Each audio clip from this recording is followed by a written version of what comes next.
Hi, everybody, and happy Wednesday. Welcome to today's live coaching event. I appreciate you all tuning in. Today, we have a very special coaching that I'm excited to share with you guys. We're going to circle back and get back to basics with some exercise form and technique, since I've gotten some great feedback from you guys, and I know that you appreciate when we break down some exercises so that you can really show up for your workouts, get more out of them, maximize your movements, whether you're with me in session or whether you're doing your workouts on your own. It's always a good way to just refresh and to just make sure, check in with yourself that you're thinking about these things. And I always try to educate you guys on why we do what we do, because I think it becomes more valuable to you and you really understand why you are putting in the efforts for different parts of your training program. So today, what we're going to be focusing on is learning the proper form and technique for your pulls. So anything that you are pulling, you can be thinking of deadlifts, rows, pull-ups. So it does cover both upper and lower body. The pulling action is just kind of a category that we use in exercise fitness lingo, because it really does follow the same type of form, no matter you're using your arms or your legs. We are going to be focusing today on upper body pulls. So just so that you know, but a lot of these, it all falls into the same category, even if we're talking about, a deadlift or a single leg deadlift, something like that. So to review, what we're going to start with is I'm going to go over some of the importance of why it is really essential to your practice to incorporate quite a bit of pulling. We're going to talk about how to optimize your pulling action and what you can do with your body, how you can be aware of that. I'm going to show you a couple different conditioning exercises to kind of prep your body. You can use them as a workout on their own, but they also serve really well as part of like a warm-up or an activation. And then we're going to get into breaking down a couple actual exercises that you're already probably familiar with and how to do them to the best of your ability, so that way you can get the best results, right? So we're going to start off with, why is it important to pull, right? What's the big deal? Now, you probably noticed that when it comes to, a lot of yoga classes, in general, a lot of group fitness classes, it's very common to be doing a lot of like pressing, pushing, right? We get a lot of that in our day-to-day life. It's just more of a common move. So it's really important that we give a dedicated effort to do the opposite and to pull, give our body that opposite movement. And that's really the beauty of training. That's why I have so much fun working with you guys, part of the reason why, and how I have so much fun programming for you, because your training program is an opportunity for you to kind of curate how you want your body to move, how you want to feel, by picking and choosing and practicing, choosing the different types of moves to practice more often, even though it may not be what naturally fits into your lifestyle, right? So being able to see what we need and doing more repetitive exercises that suit what we want to feel is a really empowering action step, that we do together, and you can start to do on your own more once you have an idea of it. And when we have more pulling in our life, whether that's in our training program or day to day, it's really essential for our posture. And I know that's really important for a lot of you, because we want to feel balanced. We want to have an elongated, tall posture. And that can be difficult when we sit a lot, when, we're not working out. It's very easy to find ourselves in kind of this like slouched, hunched over position. When we use computers, using our phones, our necks and our shoulders, everything kind of comes forward, and it's not our fault, but it's really important that we actively work against that by doing a lot of pulling. It's really important for posture as well, right? Because even if maybe the slouching doesn't bother you, what probably does bother you is when you start to feel pain, right, in different joints, whether that's your neck, your shoulders, your ankles. And that is a symptom of some type of asymmetry or compression in your spine. And when we think about spine, think about posture, right? So the more that we pull, it's actually going to allow us to decompress our spine in a way that allows your body to move efficiently and more naturally the way that it was designed to, right? So a lot of times we experience these different pains is because our body is compensating and it's not getting enough of the natural movement that it is designed for. So we feel, different types of pain. That might even lead to injury if left unattended to. So I definitely want to help you guys work against that. When you are pulling, it's also a natural way to increase your strength in your entire posterior chain. What I mean by that is basically all of the back muscles. So everything in the back side. So everything from your back muscles, obviously, your lats, your sides, your glutes, the backs of your legs. And again, day-to-day life, we are typically forward dominant. Everything is forward dominant. So that's why a lot of people, hurt their knees a lot. They typically have stronger quads than they do hamstrings. They're more rounded forward. They're using more shoulders, less back. And so it's important to have an understanding of this because, like I said, the more we can strengthen the backside, it literally pulls you upright into that nice, strong posture. And it serves as a tool of resilience for your body so that you are less prone to injury, you're stronger, things feel lighter, and you can move more effectively and more efficiently with less actual work. And then last but not least, this kind of goes along the same lines, but when you have a really strong pulling practice in your movement, it's going to only enhance your performance in pretty much any other lift or move, whether that's in the gym or just in day-to-day life, picking things up, putting things overhead, right? So if you are someone that you do really love working your shoulders and pressing, your pulling is only going to enhance that. Pulling is like the center of any movement. It's very challenging, right? It can be depending on the exercise, but it really does pay off because your deadlifts are going to get stronger. All of your lower body lifts get stronger. Your upper body lifts get stronger. Your core becomes stronger. And even your balance, rotation, stability. And I know that these are all things that you guys have mentioned are really important to you. So hopefully that excites you about getting into pulling. And now we're going to get into what you can do to optimize your pulling action, right? So to break it down and to kind of give you an idea of what I'm looking for as well as I'm programming for you is number one, it's really important that we have enough shoulder mobility. So what does that mean? Sometimes mobility gets confused with flexibility. All we care about with mobility is that you're able to move your joints in full range of motion.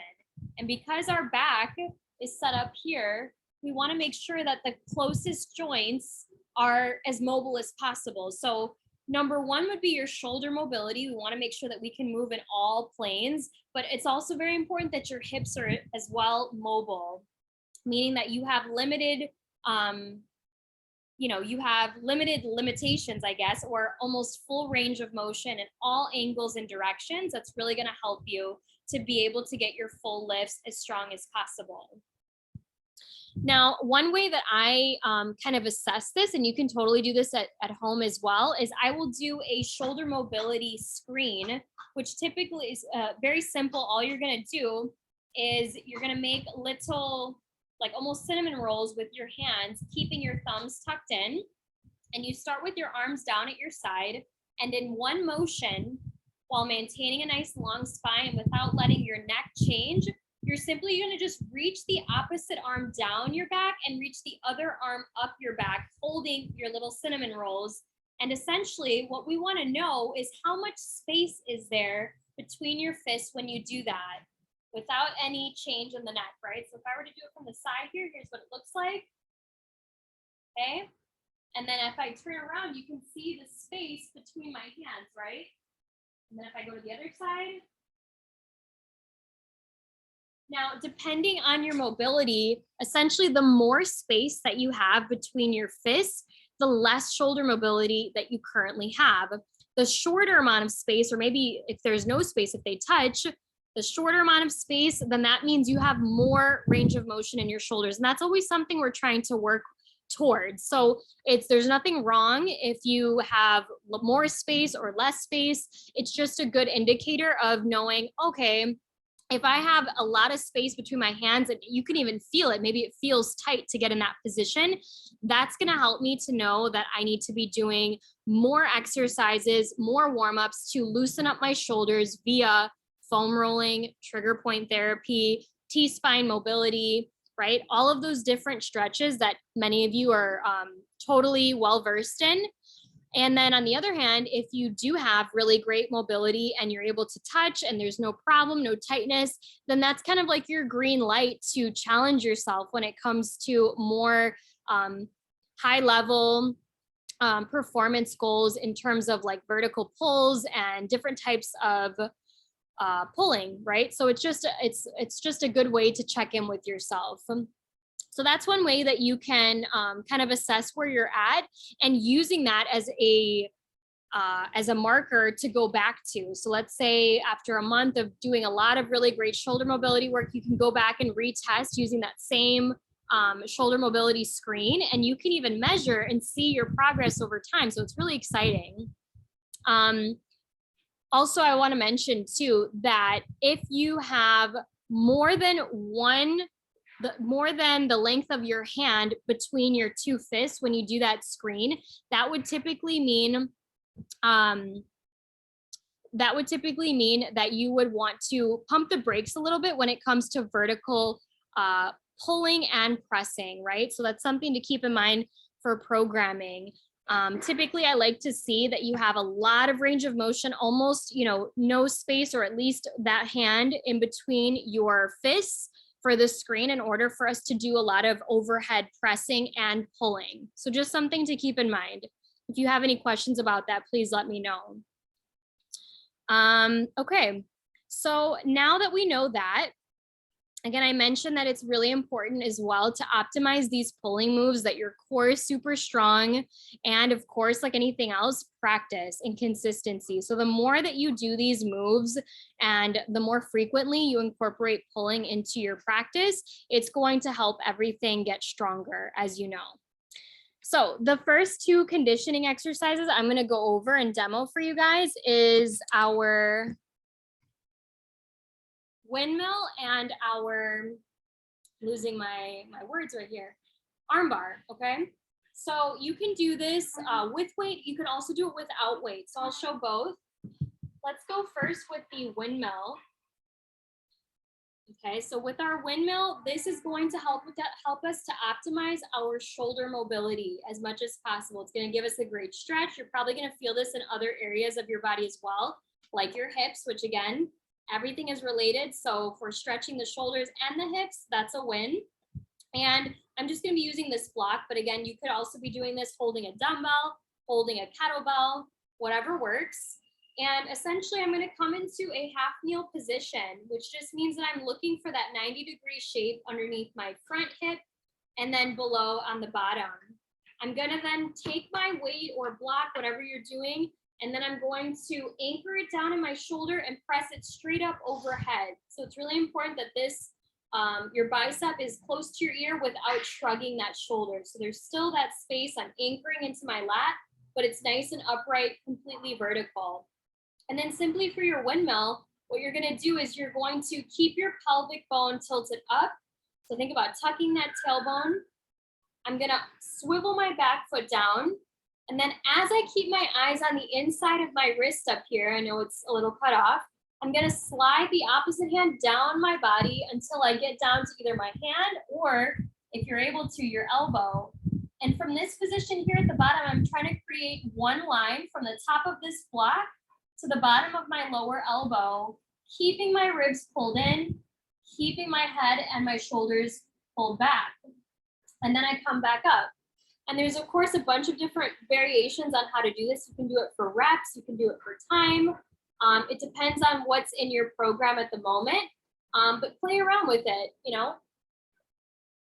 The first few might feel a little tighter. And then as you keep going, you might find that you have a little bit more range of motion, allowing your hips to move out further. I'll show you from a different angle here. Swivel that foot. Oops. On the right side. Wrong side. Another note, the same foot that's up is the arm that is up. So that's why I was confused. Here I am getting square, anchoring, I'm looking at the inside of my wrist here. I'm gonna slide it down lower, keeping my chest as open as possible. Naturally, you might want to turn in, so you want to try to fight that movement. Keep everything open, coming back up. I feel this a lot here, opening in my hip, a lot in the shoulder, and opening up the chest. And this is helping me to increase the range at which this shoulder can move, but also stability. So that's a huge piece. Okay, so I'll show you once on the other side. Okay, again, this is our windmill. Swivel down lower, coming back up, reset, always check your alignment, tuck, keeping those ribs in, keeping those knees square to our beginning position. And that's a really great way to open up your shoulders, okay? So that's our first move. The second one I'm gonna show you is called the arm bar. So just for the sake of giving some variety, I'm gonna use a small kettlebell. I definitely don't recommend a ton of weight for this. I would say start really lightweight and work your way up to 20 pounds maybe. And after 20 pounds, come see me, because I don't think we need to go any heavier than that. And I'm just going to rack it on the outside of my wrist, okay? And then I'm gonna lay down on my back, and the same side that I have my weight is the leg that is going to bend. So similar to what we were setting up for in the windmill. I press this weight directly above my chest. The opposite arm is reaching nice and long overhead. See if I can fit in here. And then what we're gonna do is, coming from a nice flat back, I'm really pulling my ribs in and keeping my low back nice and flat. I'm going to bridge into my right foot here as I keep my eyes on the inside of my wrist. So same idea as the windmill, as I keep this shoulder blade on the right, nice and corkscrewed. I'm gonna hit this position and stay really lifted. And then in one movement, I'm gonna try to cross this knee, bring it to the other side, and hold. And as I'm breathing here, I'm trying to keep corkscrewing my shoulder blade, punching up towards the ceiling, and rotating my hips further towards the floor. Okay, as you get more advanced, you can start to extend this other leg down. Keep hugging the floor as you punch up towards the ceiling. Breathing in through the belly, and then gently unraveling, keeping as much stability into this weighted hand as possible. Bringing it to the chest, and slowly bringing it to the other side. I'll give another quick demo. Again, punching up, find your flat back. Keep trying to breathe into your low belly here. It's gonna always enhance any exercise that you're doing. Driving through the bottom foot, keeping the stability of the working arm. Push up, hold, keep this stability. It's gonna require definitely some core, and then cross over. Eyes are still on the inside of the wrist. And then as you continue your breaths, keep pulling the hip over to the other side. This arm on top stays nice and strong. You wanna try to keep that length in the back of the elbow. Breathing into your belly, pulling your ribs in, and then unwinding very carefully to rest. Okay, hopefully none of that got cut off. So that gives you an idea of what the arm bar is going to look like. Again, both of these can be done within your workout, but they also serve as a really awesome warm-up as well. All right, so let me check my notes here. So now we're going to get into a couple actual exercises for your pulls that you probably are going to see more likely as part of your general workout. Okay. So what we're gonna start with here is some horizontal pulls. So with this one, what we're gonna be doing is I'm gonna show you single arm row as well as double arm row. So what we call that is unilateral versus bilateral. Okay, so if I have, let's start with just a single arm row. We have that, I have a weight here. Okay, and our general patterning for our single arm, double arm, whatever the case is going to be this corkscrewing action, right? You guys have heard me talk about this a lot. So it's the idea of whether you're in this direction or this direction, I'm thinking of literally like a corkscrew. Like imagine you were trying to open a wine bottle. That corkscrew has to go down and in and back, right? It's this like down and in type of action. So even if that helps you to do it without weight, I want you to think about that. Think of reaching back and down in the horizontal, right? Back and down. Feel what it feels like to be uncorkscrewed, which would mean your shoulders rising up, your lats here are stretched, versus pulling down and in. Now I'm really creating that space around my ear and tightening up on the side there of my lat. Same thing applies in the vertical position. Here's would be uncorkscrewed, right? That shrugging action, and then down and back, down and back. Now you might notice too that your body might want to like compensate, right? Maybe I kind of want to rotate. So it's very important that as you're doing these moves, you try to isolate just that joint that's working, and then it's going to strengthen the rest of your body to keep that stability. So again, if I have a single arm row here, right? Maybe I'm going to come into a kickstanded position just to, as an example. Okay, this might also be in a lunge. This might be on the floor. This might be on a bench. Okay, but to set up, I really want to feel that length in the side of my lat. Activate my corkscrew, right? Just this motion. I'm pulling down and away, lengthening out through the top of my head. And then what that corkscrew naturally does is it turns my wrist open, right? I know I get a lot of questions about like what the direction of the wrist is. It's just naturally going to open when you are corkscrewing. And then from here, I'm going to think about continuing to lengthen as I drive and pull upward and lowering, right? So try to avoid losing that corkscrew as you pull up. What I've done here is I've now lost the corkscrew and now my shoulder is going forward. We want to do the opposite. We want to keep moving that shoulder back and away from our ear, elongating that space. And notice how different that feels. I feel a lot more engagement on the side of my lat here, right? And I'm pulling it down and away from me. So that's going to be your standard single arm row, right? The same would apply, let's say you were at a cable, right? And the weight is right in front of you, or you're using a resistance band. Same idea. Corkscrew first. That palm is going to open, pull down and in, and come back, right? Typically, once you get going, you want to try to avoid unwinding every time. So once you get started, get in that position and then maintain, because that's only going to strengthen that movement pattern for you. Another thing I like to think about here is where this elbow is going. So once you nail that shoulder down, something else you want to think about is the positioning of your elbow. So notice here, my elbow, what I'm thinking about is pointing my elbow down. And if I wasn't doing that, here's what it might look like. Right? Very different. I feel this more in my shoulder and bicep, not so much the sides of my back and my my lats, which is the goal when we're doing a lot of this pulling action, right? Is trying to feel these muscles here pull down and back. That's what's protecting your shoulder. So I'm thinking of pointing my elbow down and back and maintaining that. This will make more sense too when I show you some of the bilateral double arm rows. Okay, so let's move into that next. I have a TRX here set up, which will be a little bit easier for me to demo.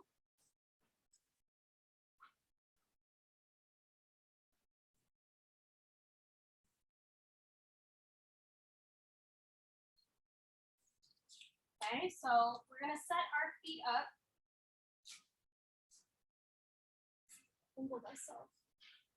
A little bit on the side here. I'm just gonna go in a standard, kind of a standing plank here, hips lifted up. And then as I pull myself up, I'm gonna think of those same moves, corkscrewing. And now with my elbows, it's a lot easier to see that downward shape, right? I'm looking for like the shape of a W, where I point my elbows down, right? It's reinforcing that corkscrew action, palms open, as I pull both arms towards my chest.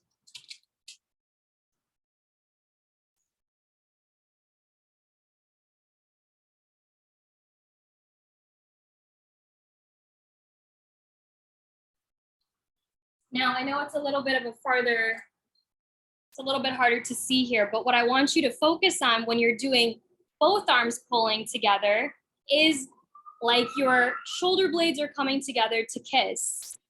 So if I'm doing this here, right, horizontal, I'm pulling my shoulder blades together and down, right? Again, creating that length in the spine.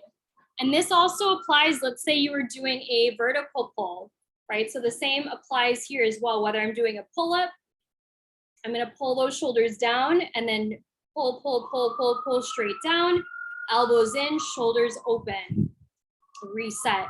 This could also be the same if you're doing a banded pull or even like a lat pull down at a cable.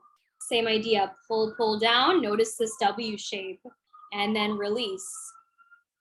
Pull, pull down, and release. Now, something that's a little bit harder to see there, but that you also want to keep in mind is, again, the ribs and the core region. So when you're doing these pulling, it's really easy, right, to just let those ribs open up. Again, here I am. Let's say I pull something down. I let my shoulders go back, which is good, but now I'm compensating for my ribs. So what I challenge you to do is keep that tailbone tucked, keep the ribs in, and then again, you can just isolate and really strengthen the areas that you want to work on without compensating. Because we're not getting as strong when we compensate versus when we keep everything dialed in and tightened up in the center. Now we can really get that full strength in the back where we want it. All right. Let me know if you guys have any questions so far. We're gonna go over a couple more. I have some rear delt flies for you guys. So these you can do in many ways. You can do it with free weights, right? Or you can do it with the TRX Pro, do it with a band as well. These are also considered pulling because we're strengthening now more on the backs of the shoulder. That's why they're called the rear deltoid. That's that muscle here. So if I were doing this on the TRX, okay, you could do the legs a bunch of different ways. I'm going to do a kickstanded offset, and now I'm pulling myself forward as I maintain my plank position. So again, I'm really driving down and away from my ears, keeping mostly long elbows in this pulling action to strengthen the backs of my shoulders. So it's really all about what's happening here around the ears. Let's say I had a resistance band, okay, which right now I don't, but you guys get the idea. Again, I'm gonna set up, shoulders down and back, a nice long spine, keeping that length and lowering. So here you're not really finding that W shape, you're more looking for like a T, right? Same idea though, pulling down and back. I could have dumbbells in my hands as well, maintaining the space between my ear and shoulders. So that's your rear delt flies. Now the last thing I'm going to show you, you can do a bunch of different variations with. I'm going to use a weight, and this is again another example of like an overhead pull, right? Whether you're doing this laying down, whether you have a cable, whatever the case is. I'm going to be using a dumbbell since I don't have a cable right now. Similar idea. We're gonna hold our weight starting over the chest. This is where you can really get that corkscrewing action going. I'm still maintaining a nice flat back, which is gonna help me keep my ribs in. As I inhale, I'm gonna allow this weight to come up overhead, keep my ribs pulled in. As I exhale, bring it right above my chest, shoulders stay down the whole time. So the challenge here is to not let those shoulders get out of control, and you get a really nice strong pull, getting that work happening in the sides, in your core. So this is just an example of an overhead pullover, focusing on all of those same movements that we have gone over. This one you're also specifically going to feel probably also in the triceps a little bit and some of the shoulders. All right. So that is all I have for you guys today. I would love to hear your feedback. If that was helpful for you, feel free to leave a comment here, or you can also watch the replay, send me a message. Appreciate those of you who are here now.